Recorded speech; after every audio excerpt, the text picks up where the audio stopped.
My guest this week is Tshilidzi Marwala, who is the rector of the United Nations University based in Tokyo, where we are.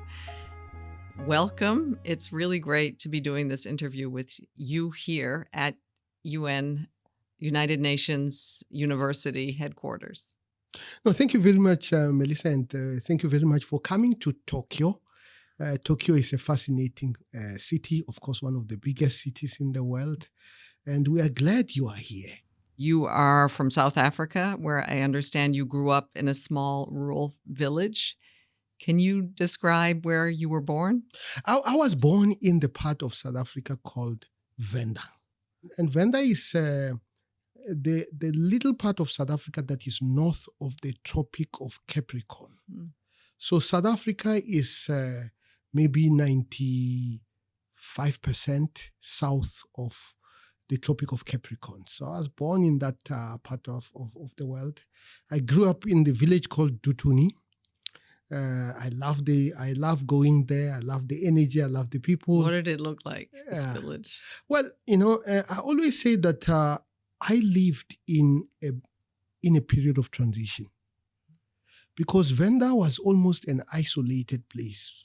Of all the places in South Africa, it was the most isolated, and for the number of reasons. The main reason was that it was a malaria area. And as a result, we would be the group of people in South Africa to actually last see Westerners. Absolutely. Of course, the people who live in the coast, in the Cape, Xhosaland or Zululand, you are talking about, it can even go as far as 600 years ago. Vasco da Gama, when he was trying to go to the east, came through there in the 1490s. So I grew up there. Interesting, because just north of it, if you cross the river, you are in Zimbabwe. And of course, it was during the time of apartheid. And of course, one of the principles of apartheid was separate development. So Venda was declared a republic. Were there any white people? Of course there will be. I would even say that when I grew up, the ratio probably was coming down. And the reason for that was because when separate development came, the ones who were in Venda, they had to leave Venda because of this new policy, Almost to the point that my father converted to Christianity and had me baptized when I was still very, very young, by a German Lutheran priest, Pastor Landman, And I can sort of remember him, and then he just disappeared. So that was where I grew up. Mm. And of course, like any rural part of South Africa, you have a chief. And our chief was a very strong education advocate. He was a great chief. What did your family do?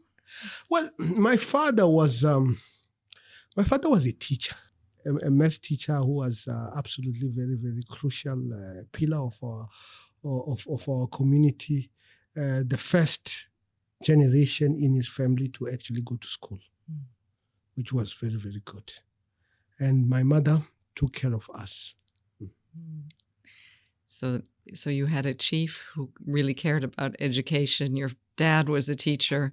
When you were growing up there, I believe you had a big favorite in your family, and that was your grandmother. Yes. She was a huge influence on you. I read, quotes that you always mention her when people ask you about your life. What was it about her? You see, my grandmother did quite a number of things for me. The first one, I think she made me grow up much earlier than I grew up. So, and I always make this joke whenever I go back. So when I was young, in the morning, a neighbor will come almost every day and come and start gossiping about what is happening in the village. I don't know whether they thought I could not understand, and it will be about disputes in a home. It will be about fights. It will be about whatever, weddings that are coming, and so on and so forth. I would hear that. So that's the first thing that she actually taught me. So the things that adults probably would want to have hidden from curious I had it. children's. I had it.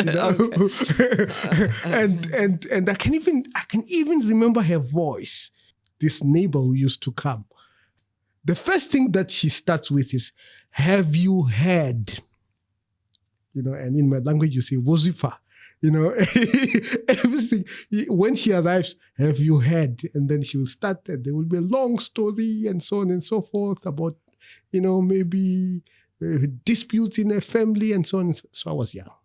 And so I understood complexities of human interactions and conflict at quite a young age.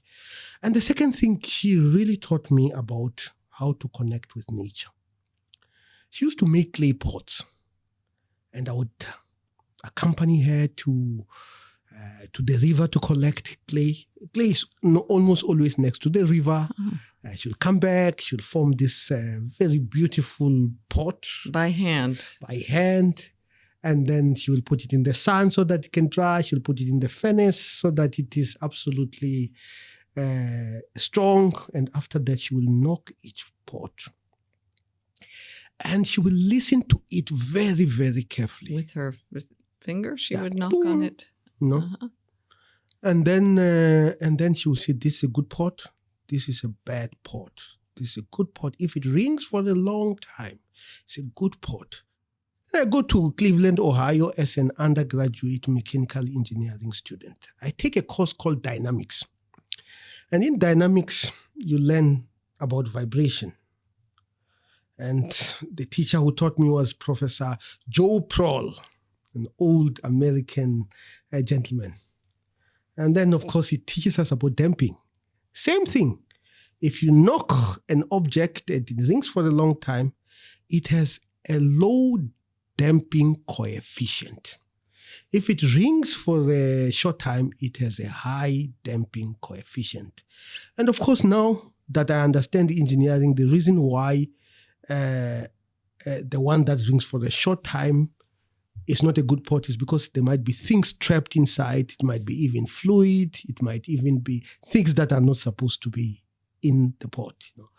So I really appreciated that she was able to connect with nature. Even though she didn't have an education, she understood engineering. Absolutely. So she was a very important pillar in my life. Unfortunately, she passed on when I was doing first year in Cleveland. So I did not get to attend the funeral. Telegram arrived. Telegrams were efficient way of communication, but they were bad communicators. The reason why they were bad communicators because you had to pay for every word. So it will say, it was abbreviated. The message just said, "Chianeo is dead. Stop." They ended with a stop, and that was it. And I miss her every day. Did she inspire you to become a scientist? Yes, because later on, when I arrived at the University of Cambridge as a PhD student, I did not really know what I'm going to do a PhD on. I was really open-minded. I had to actually go and see what, of all the things that I have studied, what am I interested in? Obviously, it was not going to be acting. So it was engineering. So I arrived there. So my PhD was on fault identification using neural networks. That is the title of my PhD thesis. Because neural networks is the dominant version of AI. So basically you have all these structures and systems that are always communicating something. You just need to know how to identify what they are saying. It can be a network, a telecommunication network, and just the presence of a cyber attack changes the dynamics of the network, and you can observe it, and you can be able to shut down things so that you can protect the people. Same concept. In many critical structures, they just put things on the surface of the structure and they monitor, and then the system will be, now with AI, the system will be able to determine whether the system is good or not, whether it is a human body in hospitals. You have all these measuring devices that are going into some AI system, and it will actually be able to tell you whether the patient is critical or not. So that's actually what I did my PhD on. Same concept as my grandmother. Instead of using my grandmother's ear to listen to the sound, you just put an actuator, a measuring device that measures what is happening. Instead of my grandmother's brain, which later I found out that it was not perfect, because as time went on, she started throwing away good parts. And the reason was because her hearing was actually deteriorating because of age-related reasons. So I went and did the same for my PhD. So you would have whatever instrument you're going to be monitoring, you take it to some computer, and then I built an AI system that looks at the signal that is coming and classifies what it is seeing. Is this structure healthy or not? That is the first classification. If the answer is yes, good. If the answer is no, can you classify what type of a fault this system is actually experiencing? And then, of course, a machine is able to do this at a much, much smaller scale than a human ear.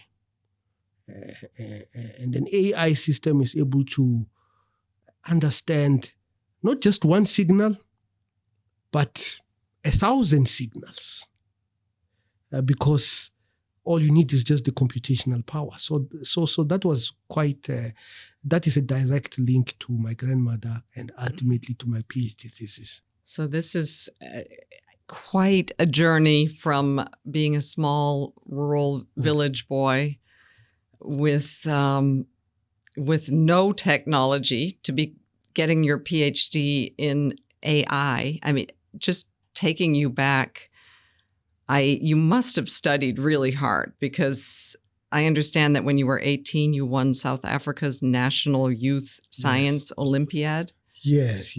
So how did you even know to apply to that, and what did that mean to you? Yeah, no, I think when I arrived in high school, there was a crisis in our education system, because especially in urban areas, African kids were out of the classrooms on the streets, and then, of course, that was the time when the then president of South Africa said he's going to make a big speech. And then, of course, he was going to, there's this expression about Julius Caesar that he crossed the Rubicon. It was going to be called the Rubicon speech. And then, of course, it never really happened. The then president came and said, we are not going to be pushed. And then there was a big crisis. So things started changing, especially for people like me who live next to the borders. So we had to be watched obviously. Then we So had you're saying there were lots of protests then. What year was this? 85, 86. Okay. I mean, 85, I think half of the African kids did not go to school because in urban areas, schools were completely stopped. And a lot of people came to the villages. Villages are always slow. They're slow, things don't come. But it didn't also, apartheid didn't reach them as dramatically. Yeah, of course. Then we started having teachers who came from places that we did not know.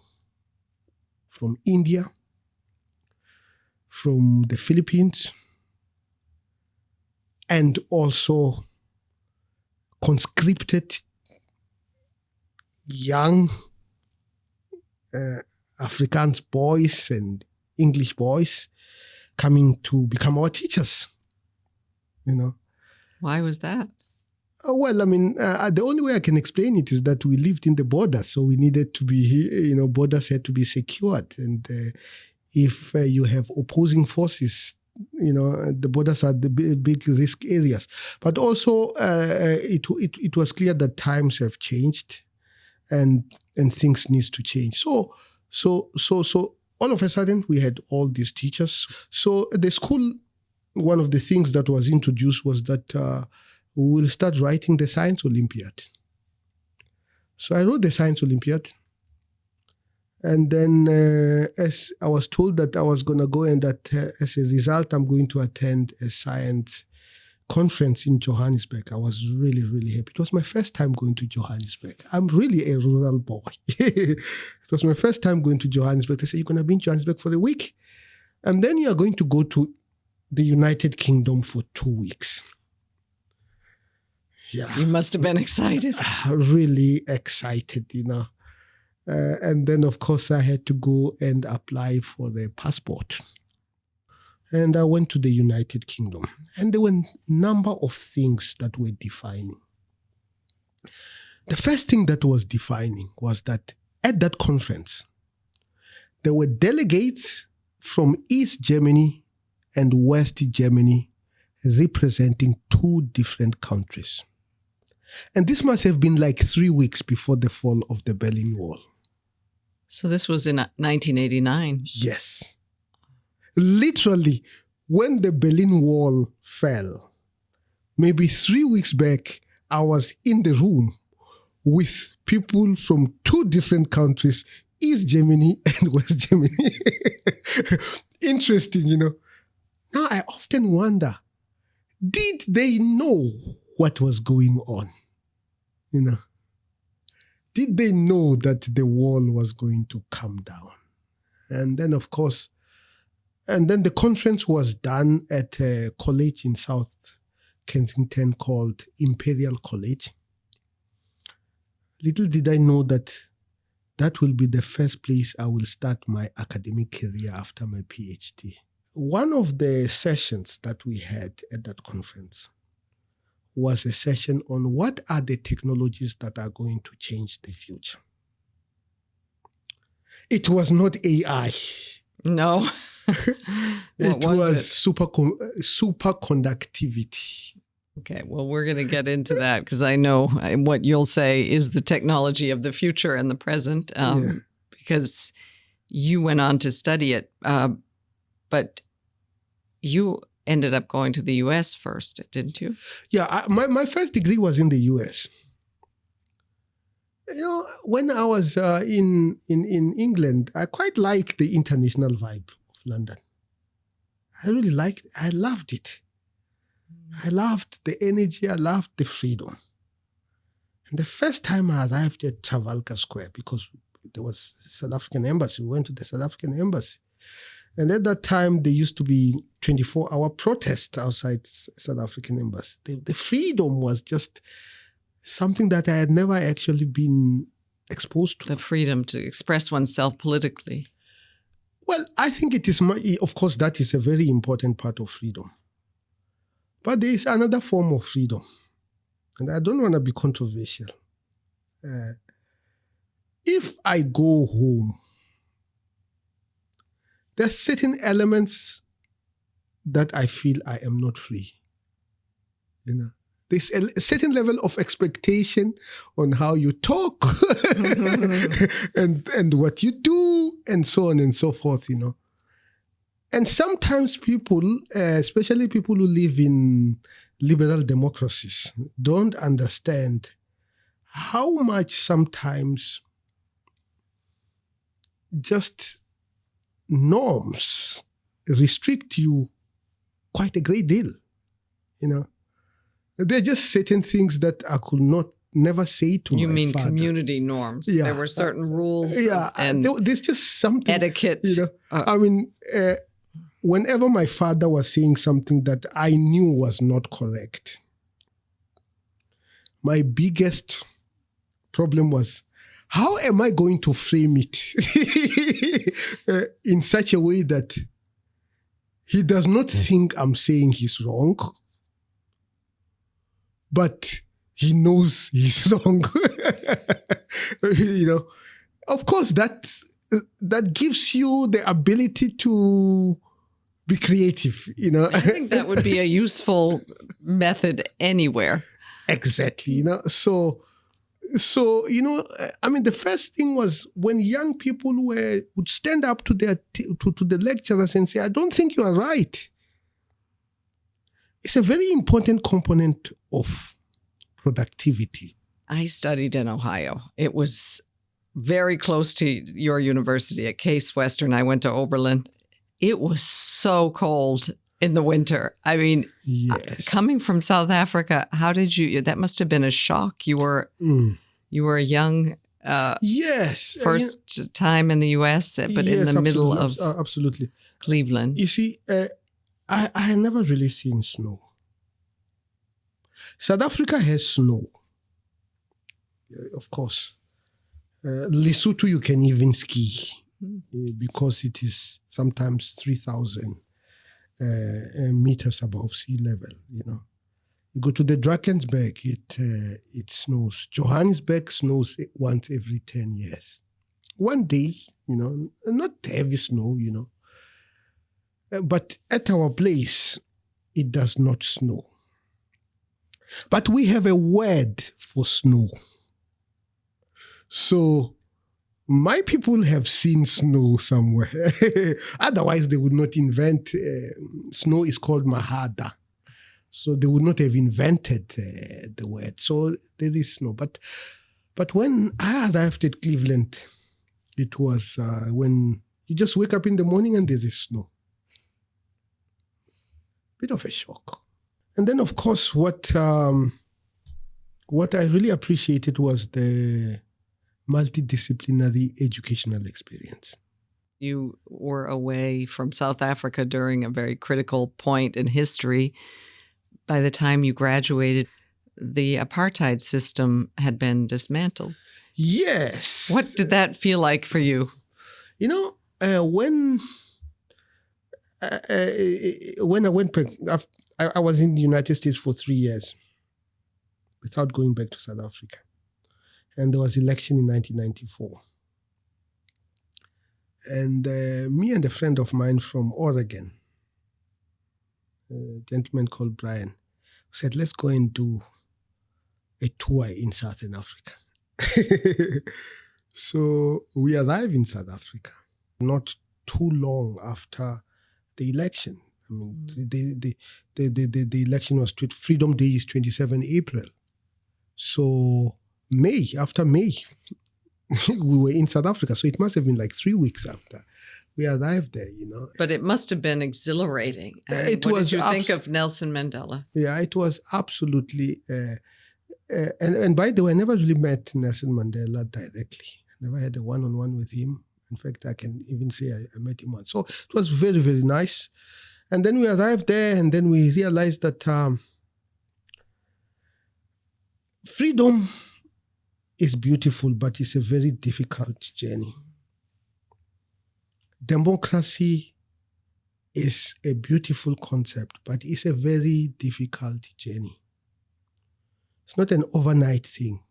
You ended up leaving South Africa and going back to the UK to do a PhD in Cambridge. I was just wondering, you'd just come from freed South Africa and then you were going to Britain. Did you have any feelings or apprehensions about being in a former colonial power? Look, Britain is very fascinating for South Africans. Absolutely very fascinating. Because the bonds between Britain and South Africa are long. We really have long bonds, you know. Winston Churchill was a prisoner in South Africa during the Anglo-Boer War. He even wrote a book about it, you know. So going to Britain is, of course, going to a foreign land. But there is something very familiar about it. It was fascinating going to United States. But going to England, sometimes we used to go there so that we can understand better who we are. So to understand our flags, to understand our political systems, all these issues, you understand them better when you go to the UK. Interesting. What's really interesting is that you chose to do your PhD in artificial intelligence long before it was widely talked about. I'm curious what made you choose that. No, I mean, I actually came to AI by accident. So when I arrived at Cambridge, I was not really quite sure what I wanted to study. And then at one stage, I was sitting during lunch, sitting next to somebody from South Africa called Nando de Freitas. He is a vice president now of artificial intelligence at Microsoft. And then I say, from Johannesburg, and I say, Nando, what are you studying? He said he's studying artificial intelligence. I'm like, oh, what is that? And then he explained to me, and I said, oh, that is what I'm going to study. You weren't intimidated by it at that stage because this was really early on. I mean, nobody was talking about AI. Yes. I mean, AI is actually quite old. The term was invented in 1956 at Dartmouth by John McCarthy, who was a professor at Stanford. Alan Turing had already written his paper in 1950. Can machine think? You know, of course, he was coming from the Enigma machine and so on and so forth, you know. And most of the algorithms, I always say that there is not a single algorithm that I can see, maybe except generative adversarial networks as a structure, but it still uses neural networks, two neural networks that are competing with one another. There's not too many architectures that I see today that I did not see in the 80s. But the two things that were limited, and I have a lived experience on these two things, was the amount of data that was available and the amount of computational power that was available on the data. What did you tell your parents what you were studying, and how did you explain it? My aunt says to me, so what are you studying? I tried to explain to it, and she just couldn't make sense of what I was saying. She says, I think you don't understand what you're studying. I said, why? He says, but you can't explain it the way I can be able to understand it. No, it was very difficult to explain. But they must have been proud of you when you came back to work at the University of Johannesburg, where you became, you were a professor, then vice chancellor, then of course, principal. Of course. No, look, and then you introduced an artificial intelligence course there for students. Absolutely. What promise does it have for educators? I know you're really hopeful about harnessing AI for development. And I know also when a lot of people speak about, okay, So what good can AI possibly do? They cite actually education. No, absolutely. I think the idea of making education accessible in every way possible is an important issue. So somebody is in a village and they have very little access to education. How can AI help? Well, maybe more than just AI, because I have my own skepticism. I think databases, even just Wikipedia, has been a very valuable source of information. Which has not been run by AI. Yes. No. In fact, AI... it threatens it. No. AI, the training of large language models actually rely heavily on Wikipedia. Mm. Heavily on Wikipedia. If you were to go and ask AI, tell me about Adam Smith. I mean, there must be lots of Adam Smith, but there is one Adam Smith that has a huge Wikipedia page. The one who wrote Wealth of Nations. Yes. So AI works very good for things that are mainstream. On the other hand, there are those who know this very well, and they're creating content that they know that AI will feed on that is not accurate. When you study a course in AI, they have a theorem. It's called PAC theorem. Probably approximately correct model. It is. I'm not making this up. You can go and check it. This is a theory that you are told, because AI relies on data, and data is never certain. It's never complete. By definition, But it also relies on the internet, and the internet is full of garbage. No, of course. The Nobel Prize winning economist Joseph Stiglitz calls it garbage in, garbage out. No, absolutely. So we know that it's not a high precision technology, that we know. And as a result, we should always verify.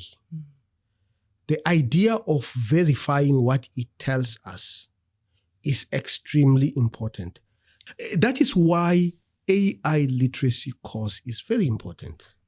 That is why here at the United Nations University, we have created an online free course that is on LinkedIn Learning. Responsible AI in the global context. Responsible AI. Mm-hmm. Just to talk about what are some of the... and you can get a professional certificate. You get a professional certificate. What would you tell somebody who's skeptical about AI for good? And you really care about development, you said. Mm. What can AI do to supercharge development or the Sustainable Development Goals? No, I think it must be used in agriculture.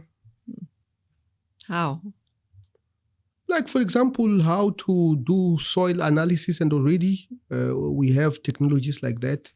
In places where labs are much more expensive to do, you can do a drone that takes a picture and be able to give you the soil analysis, and farmers can be able to use for crop rotation, for example. Not as good as if you take the sample and go and analyze it in the lab, but it's not that bad, In hospitals, common diseases are going to be detected.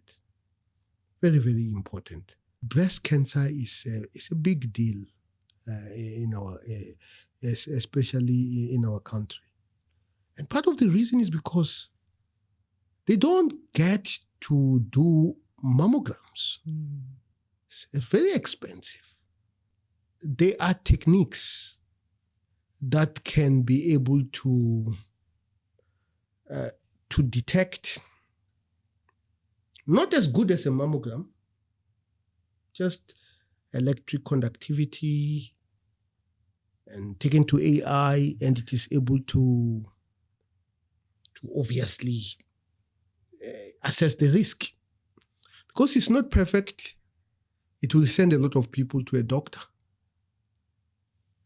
Well, at least, the worst it can do is to send somebody you are not supposed to send to a doctor, but it will be able to screen and be able to tell you. It's cheaper, making health accessible to people. Very, very important. If you look at issues of food production, zero hunger is a very noble goal. I think AI can play a big role. Technology in general can play a big role. When you think about AI, what is keeping you awake at night? I mean, there are lots of things. I think the first thing that keeps me awake is how much the people who are governing AI are missing the crucial things. And I'm going to just talk about maybe 4 of them. The first one is what I term governance arbitrage. That you have this system that is supposed to be governed, AI. It has to be governed at the international level, and UN is doing that. But it's not only UN, it's also the International Standards Organization that has to do the standardizations. And then you have governance that have to be done at member states levels. Specific countries around protocols for establishing data centers. And you have AI that has to be governed at the industry level. So you have all this, and they are not exactly connected. So you have arbitrage, where people who do not like a regulation in country A will simply move to country B and make regulation there. I think that problem is actually ignored. The second one, the algorithmic limitations and their impact on AI governance. I have already talked about rare events. We know that AI uses maximum likelihood approach, which basically means by design, it will marginalize things that are not highly represented. And then the third thing is what I call rational opacity. The fact that we are supposed to trust systems that are sometimes operating so fast that we cannot be able to even understand what they are saying. And people are actually trusting these systems. What do we do about that? And then the last thing that I think is quite important is that we view AI as this single thing, but it's actually 4 things. And for us to be able to govern it well, we should understand that it is 4 things. The first is that it is actually about data. Secondly, it's about algorithms. And then the third thing is the computing. We tend to think of GPUs because that is where global competition is about, NVIDIA chips, But it's much more than that, Issues around investing in technology that makes these tools energy efficient. It's not even on the table because the payoff is very good. Even if it is expensive, companies will still go and make a lot of money. So they don't worry about how expensive it is. And then fourthly, how you apply it. And I think being able to always frame the governance processes around these 4 issues actually will be able to make us govern it better than we are when we're just looking at it as one singular organism. You once said that technology is easier to fix than people. What did you mean by that? Oh, wow. Yes. No, I mean, people are complicated. I mean, if I were to describe them in mathematical terms, they are not even non-linear. Sometimes they can be chaos, because a person can know what needs to be done and still chooses to do the direct opposite. Whereas an AI system that is designed well, and you design it to know what it needs to be done, it will do what needs to be done. The problem is not whether it will do what it is supposed to do, it is whether it will have the means to know what needs to be done. And we can fix it. And once you fix a technology, it will be reliable. You go and put it in the, once you train it, it is well trained, and you put it in production, it's going to produce. Whereas a human being can be the most trained and knowing the job, and then halfway through, they will sneak around and go and call a friend and so on and so forth, and try to take shortcuts and even lose attention because they are thinking about what is going to happen after work and so on and so forth. That's really what I meant. You're dealing with a lot of human beings because you are the rector of the United Nations universities. Can you just explain what this university does?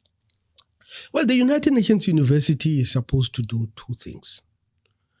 The first one is to be a think tank for the United Nations system and the member states. And the second one is to be an educational institution that trains people. That is really what is codified. But when I came to this role, I realized that there is a third mission that is also just as important, which is to be an avenue of taking UN values to the people. And then, of course, as United Nations University, we are privileged that we have all these institutes around the world, which basically means that we can be able to reach more than geographical spaces that we are in, more than Japan. Do you have children? Yes, I have 3 children. I have one girl who is 13 years old. She goes to school in Tokyo. I have a boy who is 15 years old, who is also here in Tokyo. And we have a son who is 23 years old, who is a graduate student in computer science at Rochester Institute of Technology in New York. I figured that at least one of them was going in your scientific direction. And he is obviously now preparing to, he wants to do a PhD. He is preparing to do a PhD now. Maybe we always in my family we do have quite a lot of engineers, who have studied say to the highest levels, but it's the first time that I have somebody that I can actually talk about algorithms. How great! And it's your son. Is this what you do to relax, or are there any other things you? No, I walk a lot in Tokyo. I go to the gym a lot now, and then I go to opera here in Tokyo. Beautiful opera. With various friends, family friends, and so on and so forth, So I love music. It's a pity that I was not talented in the area of music. But that does not mean I should not like it because I am angry I did not have a talent for it. But I love music, and musical plays are some of the things that I cherish the most. Lovely. Thank you, Tshilidzi. Thank you very much. I really enjoyed our conversation. I feel like I learned so much. I feel more optimistic about AI too. Well, I mean, we should always be, I would not trust AI. You are not supposed to trust AI. You are supposed to use it. Always doubt it. Because you always doubt it, always verify what it tells you.